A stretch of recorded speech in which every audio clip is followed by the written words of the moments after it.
Dr. Sutton, you wrote 3 series of books while you were a research fellow at the Hoover Institute. Can you give me basically the background of the content of these series? Yes, the series I wrote at the Hoover Institution at Stanford University concerned the transfers of Western technology to the Soviet Union, and essentially it comprised 3 individual books. Each book covers a period of time since 1917. And then you wrote a second series of books on Wall Street. Yes, these were trade books. In other words, they're not academic books. They're written for the general public. They concerned the build-up of the 3 types of socialism: Bolshevik socialism in Russia, what we might call welfare socialism in the United States, and Hitlerian or National Socialism. And each book examines the financing and the contributions made by Wall Street, by international bankers, to the development of that specific form of socialism. Now, in your research and analysis, and your efforts to bring out the facts about what was going on in our society, did you encounter any effort to discourage you, to prevent you from bringing out the background of America's involvement in the financing of international communism? Yes, very definitely. For example, when I was at the Hoover Institution, in 1972, I went to Miami Beach to give some testimony before the Republican National Committee. And although a congressman had hand-delivered to the wire services this testimony, which was later printed, the wire services refused to transmit it to the newspapers. Then when I got back to the Hoover Institution in California, I was called into the office of the director, and I was told in no uncertain terms not to make any more speeches like that, and that this information should not be made public. This was the information that we were giving the Soviet Union the technology to develop its war potential? Oh yes, at that time we were in Vietnam, and as you know, the Soviets were supplying the North Vietnamese. This was 1972? 1972, yes. And for example, I knew that the Gorky plant, which was built by the Ford Motor Company, the Gorky plant in Russia produces the Gaz series of vehicles. The Gaz vehicles had been seen on the Ho Chi Minh Trail.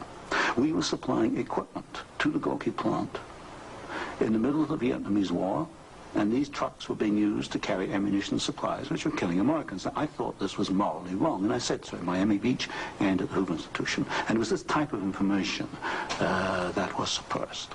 And so what eventually happened as far as your activities at the Hoover Institution were concerned? Well, I didn't pay much heed to the warnings. I published a book called National Suicide in the following year, which summarized our assistance to the Soviets, our military assistance to the Soviets. And when that book came out, again, there was great pressure to stop the book. There was pressure on both the publishers and me personally. And I felt I couldn't take this, and a few years later I just left the Hoover Institution, and since 1975 I've been an independent author without any ties whatsoever. Let's go a little bit into the background of the financing of the German war machine that we fought in the period 1941 to 1945. Could we start, first of all, with the original financing of Hitler between 1922 and 1923, when he was first making his effort to come into prominence in Germany? The original financing of Hitler, that's in the years 1922, came only partly from Germany. One of the most prominent Americans concerned with financing Hitler was Henry Ford. In fact, Henry Ford received a medal in 1938 for his assistance to the early Nazi Party. Then, of course, Hitler had his attempted push in 1923. He went to jail, and then we begin another era in the rise of Hitler. Right, and of course, he eventually came to power in 1933 by the electoral process. What about the financing of Hitler's electoral activities in 1933? This I can trace. I have traced it very exactly. I discovered amongst the Nuremberg records a series of bank transfer slips to the Delbruck-Schickler Bank in Berlin to an account which was under the control of Rudolf Hess. And this was the fund that was used to finance Hitler's access to power in March 1973.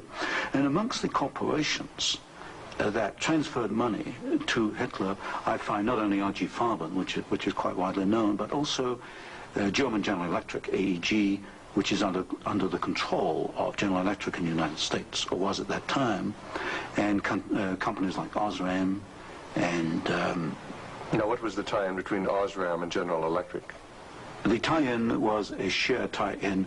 International General Electric in the United States had controlling interest in German General Electric, and also through share interlocks, a controlling interest in Osram in Germany.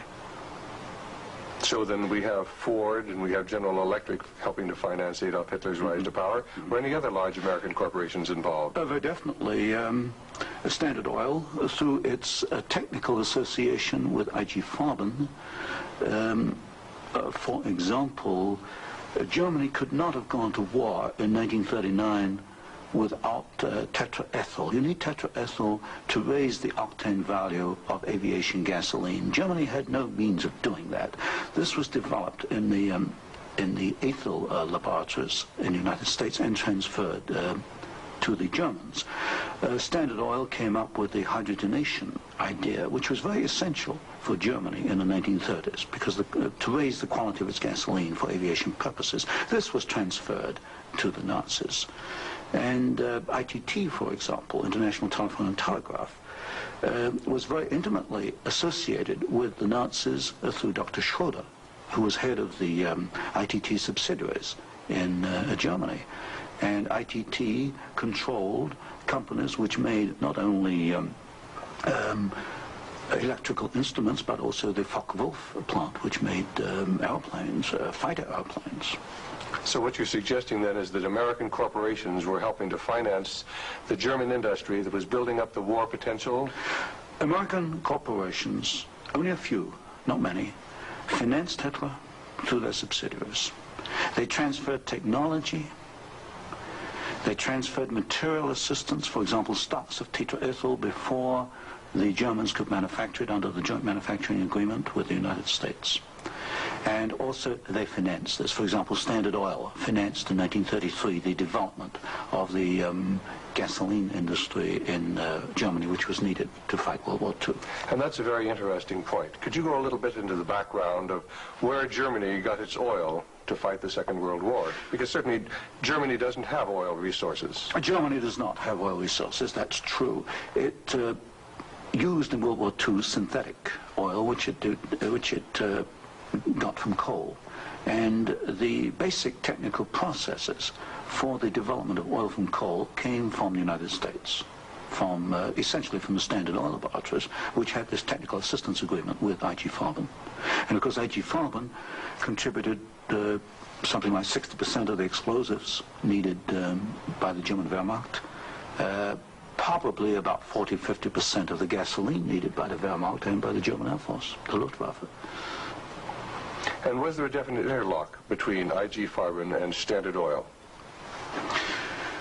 The interlock was at the technical level, the exchange of patents. It was through a financial technical assistance agreement. There were other interlocks with the United States through a subsidiary, I.G. Farben, in the United States. But with Standard Oil, the interlocks were at the technical and financial level. And is it a fact, it's been stated, that there were members of the board of directors of Standard Oil who were also on the board of directors of American I.G. Farben? Yes, Walter Teagle is one name that comes to mind. There were several directors. Was there an interlock with Ford between I.G. Farben and American I.G. Farben and the Ford Motor Company? Not that I can recall, not offhand. Not offhand. So basically what we're seeing then is American industry helping to provide the technology, helping to provide the finance, helping to provide the material that is going to allow Hitler to create his war machine. Yes, that is correct. That is correct. Now, in your book, Wall Street and the Rise of Hitler, you talked about the bombing patterns during the Second World War, and the fact that it was amazing that there were certain factories that were not bombed, whereas the majority of the German factories were decimated, German-owned factories. There were certain factories that tied into this interlock we've already alluded to, that for some strange reason seemed to escape the devastation of our saturation bombing. In World War II, the German electrical industry was or should have been a prime target for Western bombing. But in practice, the German General Electric plants were not bombed. Of the 10 major plants, not one was bombed, and a half a dozen others had trifling damage, broken windows, that kind of thing. So what we have here is a very interesting case of an industry which should have been bombed in World War II, but was not bombed, and yet we have American ownership, which raises a certain amount of suspicion as to why it was not bombed.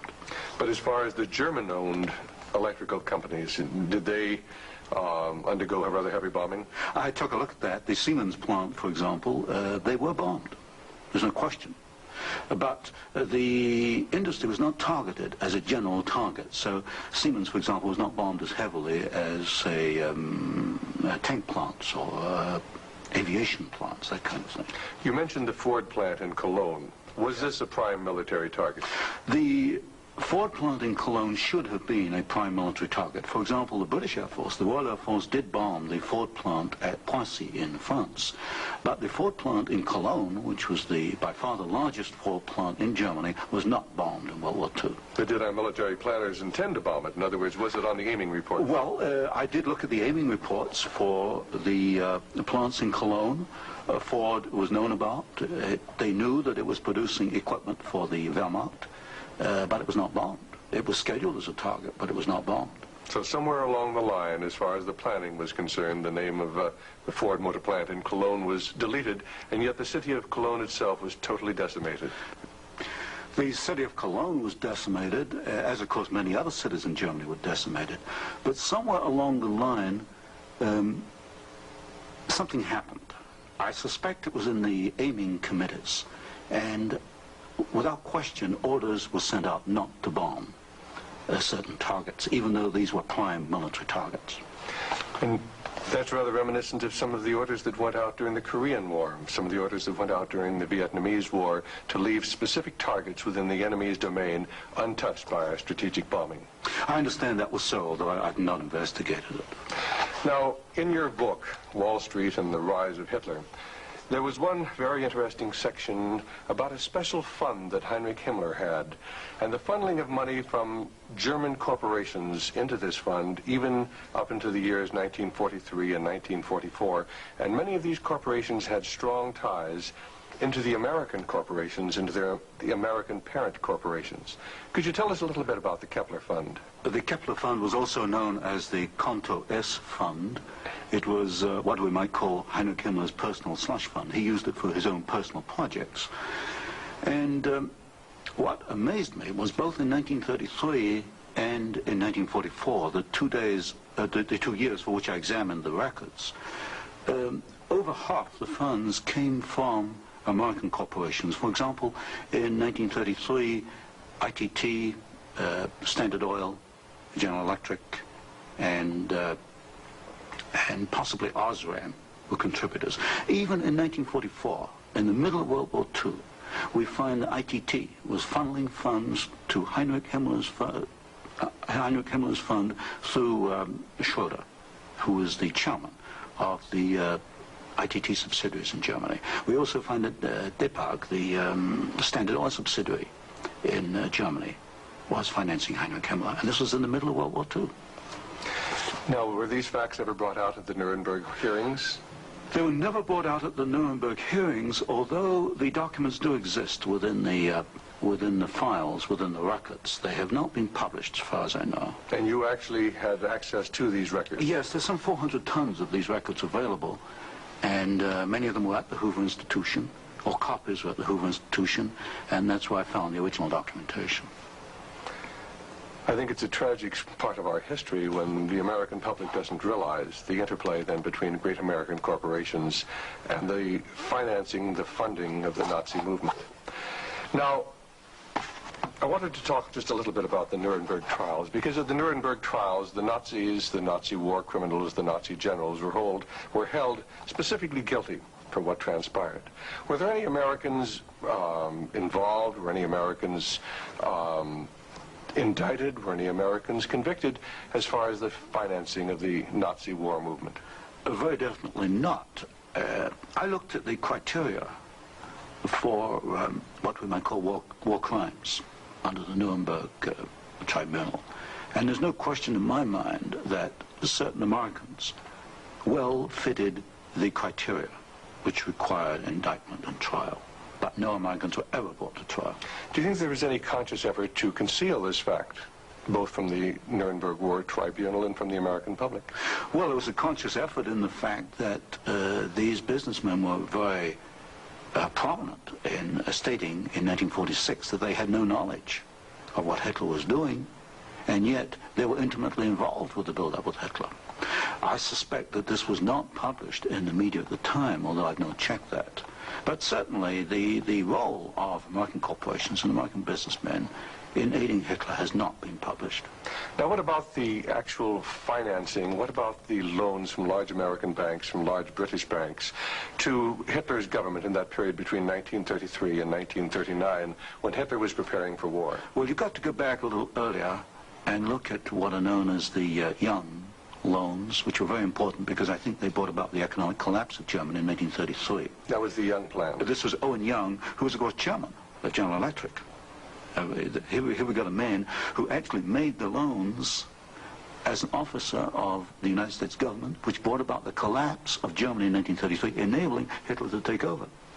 And then subsequent to 1933, you get a series of loans. A very good one is Standard Oil, which loaned several $1 million, at least, to Germany to build up its aviation gasoline facilities. And there are other examples. Fine. Well, I'd like to get a little bit into the background of the financing of Bolshevism, because I think this is vitally important. And we can go back to the period after the Second Revolution, which was in October and November of 1917. The initial financing of Lenin's movement, how did it tie into the American corporations?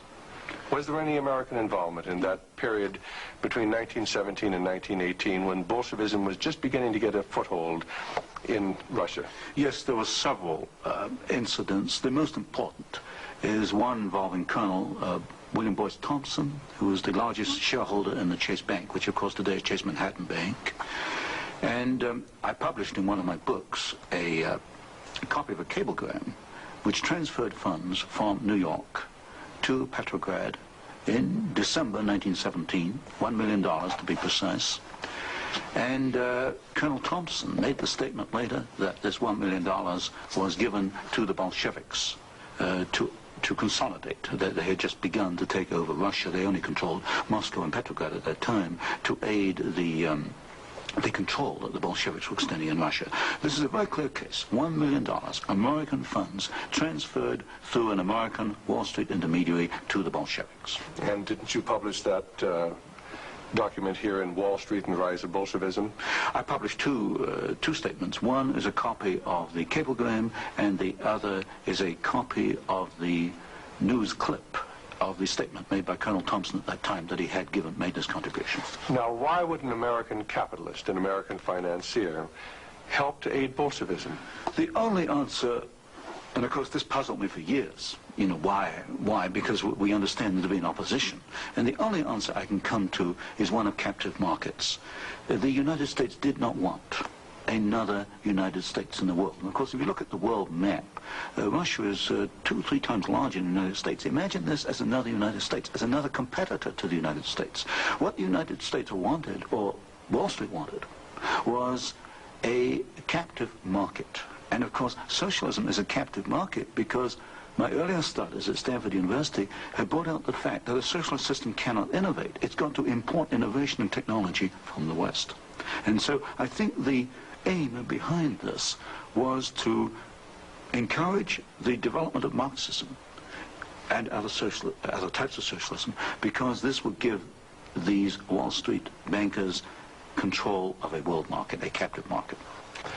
At the end of the First World War, Russia was devastated by famine, and America sent a relief mission. It was the Hoover mission. Do you know any of the facts surrounding the activities of the Hoover Commission? Well, there's no question that in 1922, 1923, Russia was finished. Industrial output was perhaps 8 or 10%. of 1913 figures, and people were starving by the hundreds of thousands. And the Hoover mission was organized, of course, to send aid to Russia. But most of the aid went to the bolcheviques, who controlled really quite a small part of Russia at that time. Only a very small part of the aid went to the White Russians or to the Far East. And then after 1922 and 1923, Lenin instituted something known as the New Economic Policy, or this series of 5-year plans. Can you tell us about the 5-year plans and the part that the major American corporations, major world corporations, played in building up the Soviet Union? Well, there are two separate phases here. The new economic policy was started in 1923 by Lenin, and I found, and I published this in my first book from Stanford, that every single Russian industry was rebuilt or restarted by foreign corporations, mostly German, British, French, and American. By 1928, Russia was back to approximately its 1913 in industrial output. And at that point, she began to think of these grandiose 5-year plans. And in 1928, Gosplan, which is the Russian government planning commission, actually designed an initial 5-year plan, but this was thrown out, it was inadequate, and American corporations were brought into Russia. And the first 5-year plan and the second 5-year plan were actually designed in the United States by American corporations. And what were these corporations? Which ones specifically were involved? The design of the first 5-year plan was by a corporation probably not known to most Americans, Albert Kahn.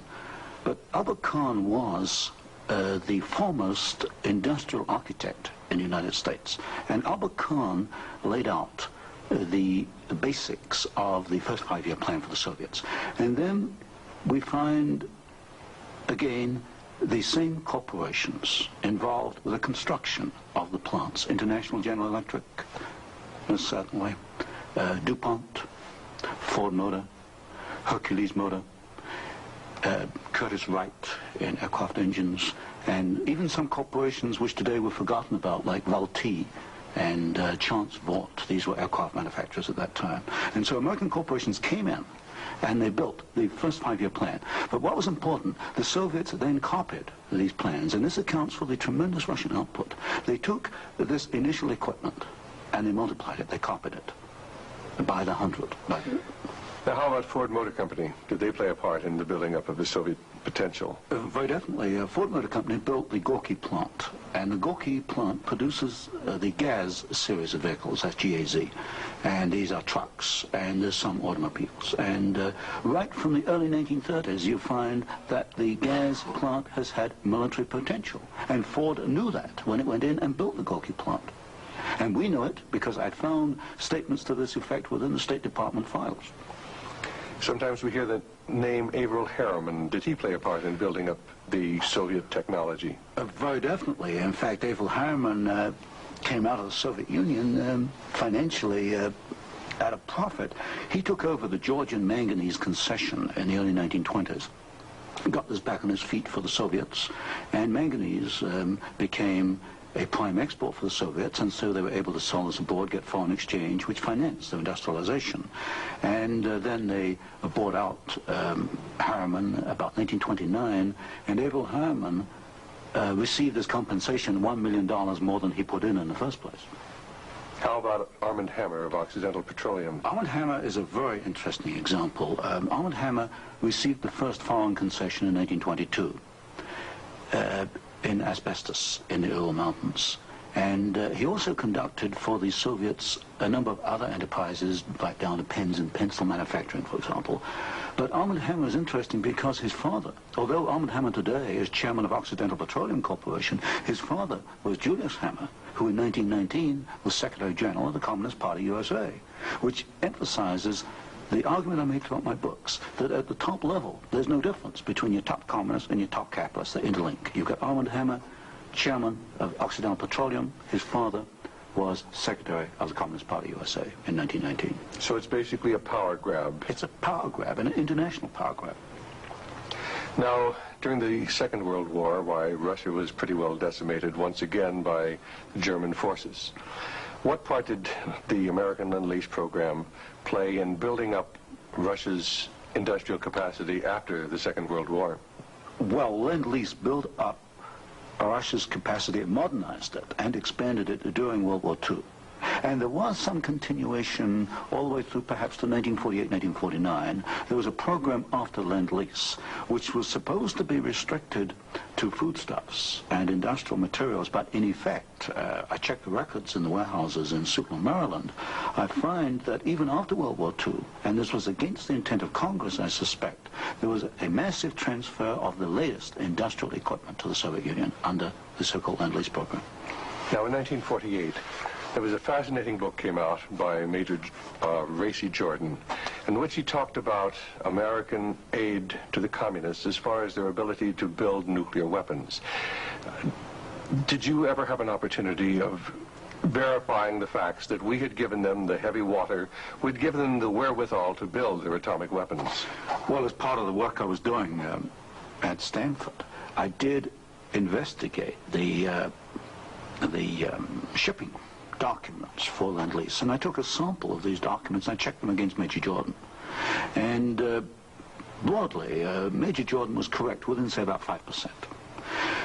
And Major Jordan, of course, made the charge that we had shipped materials to the Soviets, 1944, 1945, which were later used in their atomic program. There is no doubt, he is correct.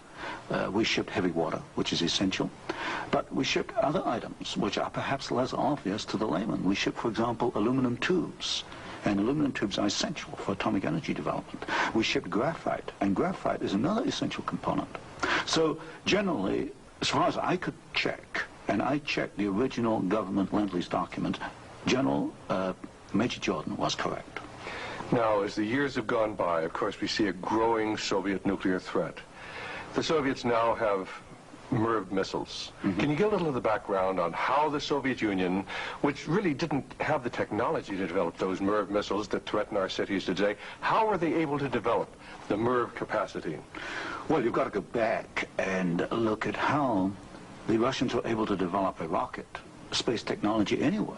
What they did after World War II was American forces were held back for a while the Soviets occupied East Germany. They stripped East Germany. They took back the latest of the V-2 rocket technology from Peenemünde and other places. And the V-2 became the basis of the Russian space technology. Now, if you skip the intervening years, you will find when you come to the early 1970s that the Russians did not have the capability to MIRV their missiles. And in particular, they lacked the ability to produce the very precision, micro-miniature ball bearings that are needed for the control systems. There was only one company in the world, Bryant, Chuck and Grinder, which could make the machinery which machines the races within which these ball bearings run. And without those races, you just cannot make MIRV missiles in any quantity. You can make one off, but not in quantity. Bryant, Chuck and Grinder was allowed to ship to the Soviet Union 45 of these machines at a time when we only had 33 in the United States. But wasn't there any objection to doing this? I objected at Miami Beach in 1972. Other people objected, but the objections were squashed. And predominantly at fault here is Henry Kissinger and the incoming administration, the incoming Nixon administration. This was known, I'm sure it was known in DOD. If I knew it, then certainly DOD knew it. But the objections were squashed, and there was suppression of the information. And so once again we see America building up the military capacity, the nuclear threat from the Soviet Union. Well, this goes, when you talk about MIRVing of missiles, you're talking about a quantum jump in your military technology. Now, I'm not a military man, but to me, the ability to do that is a massive leap forward, and we enabled them to do it, and we did it knowingly and deliberately. During the Vietnamese War, the Soviet Union and the Eastern European satellites were the primary suppliers of war materials to the North Vietnamese who were killing American boys in South Vietnam. Would you comment on our aid and trade with the Soviet Union and with the Eastern European satellites during that period of time?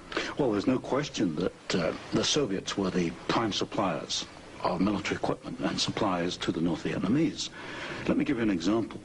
the American pilots, as they flew over the Ho Chi Minh Trail, described the trucks that they were seeing as American trucks. Well, they were American trucks because they came from the Gorky plant, and Gorky was built by Henry Ford. And so you have the situation where we were, in effect, supplying both sides in the Vietnamese War. But the trucks were being built by the Soviet Union. However, were they getting any materials from the United States to help build those trucks? Yes, in the early 1970s, I know specifically of shipments of equipment into the Gorky plant while the war was going on, which in effect were aiding the Soviets to build more trucks to be used by the North Vietnamese. How about loans? Was America extending loans to the Soviet Union during this period when they were the primary financiers of the North Vietnamese? Yes. Beginning about 1970, there was a massive grant of loans to the Soviet Union. I'd say by about 1976, it must have totaled perhaps $40 billion outstanding.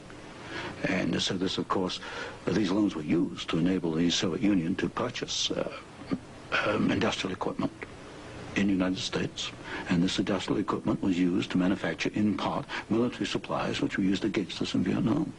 How about Russian shipping that was being used to ferry supplies to North Vietnam? Shipping is a very interesting example because the Soviets published a shipping register, about 6,000 ships, and I analyzed every one of these ships, both the origin of the technology of the ship itself, the hull, and the engine. Most of them are marine diesel engines.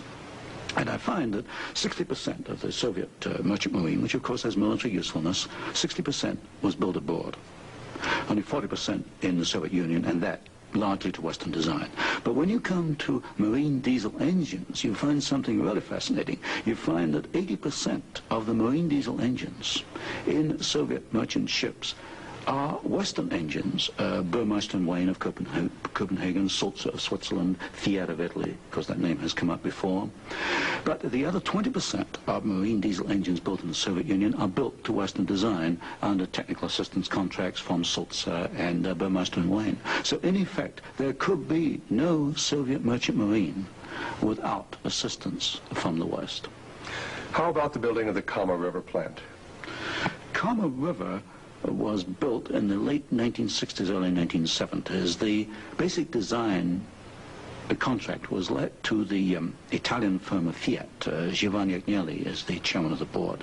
And this is important because Agnelli is tied in with Chase Manhattan Bank. He's on the International Advisory Committee of Chase Manhattan. What caught my attention was that Fiat does not manufacture automobile manufacturing equipment. All the Fiat plants in Italy contain American equipment. And what I found was that the equipment was coming, perhaps about 60–70% of it, from the United States, from major automobile equipment suppliers in the United States. I think it was known as the Fiat plant as a cover to perhaps divert attention from the fact that during the Vietnamese War, we were building the largest plant in the world. It covers 36 square miles. We were building for the Soviets, with American equipment, the largest plant in the world. And so it was called the Italian Fiat plant, and I think this was a blind. And so they were building their trucks and armored personnel carriers and other things that could be used then for warfare in South Vietnam? We knew that the Kama plant had military potential. In 1972, I wrote it in National Suicide. I said as much in Miami Beach in 1972. This plant has military potential. It can produce military vehicles. We knew it. And of course today in Afghanistan we find that the Kama vehicles that are there in Afghanistan today from the Kama plant built by American and Italian companies. And it was after you brought out this information that efforts were made to suppress your book, National Suicide, and your other studies? Yes, because I was bringing out the fact that the Kama River plant had military potential, that we were moving the missiles with the Bryant chucking grinder equipment, and of course other facts along these lines.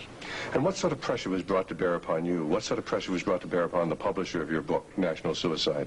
There was pressure on the publisher to prevent publication, to stop publication. He refused to do so. There's pressure brought upon me first to withdraw the book, and then a rather deceitful sort of pressure. It was claimed at the Hoover Institution that I had plagiarized Volume 3 of my Western Technology series, which was being published by Stanford University. Well, firstly, I challenged them to point out the plagiarization, and nobody could find even two sentences that matched up. But then I pointed out that I cannot plagiarize my own work. I hold the copyright on both books, and nowhere in the world can I plagiarize myself.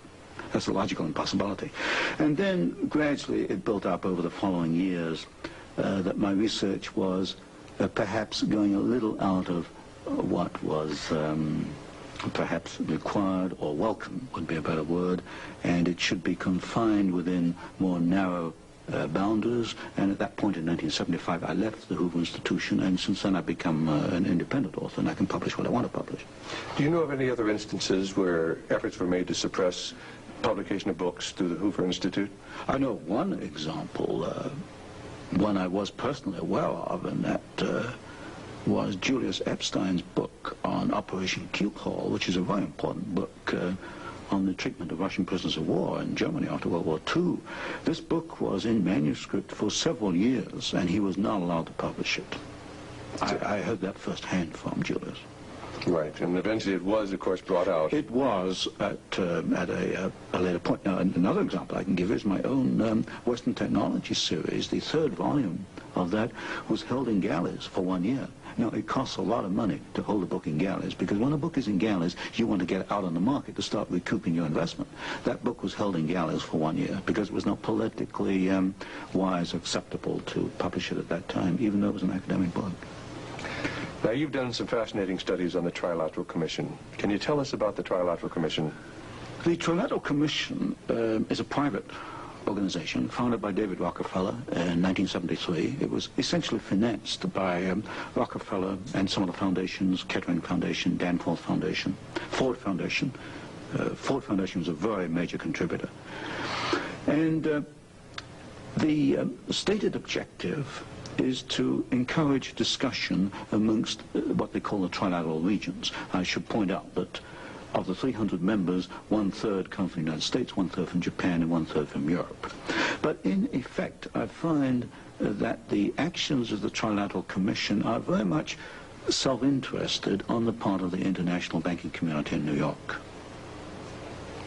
Now, as far as the Trilateral Commission's influence on the American government is concerned, it's been said that there is a very excessive representation of the Trilateral Commission in Jimmy Carter's cabinet and in Jimmy Carter's administration.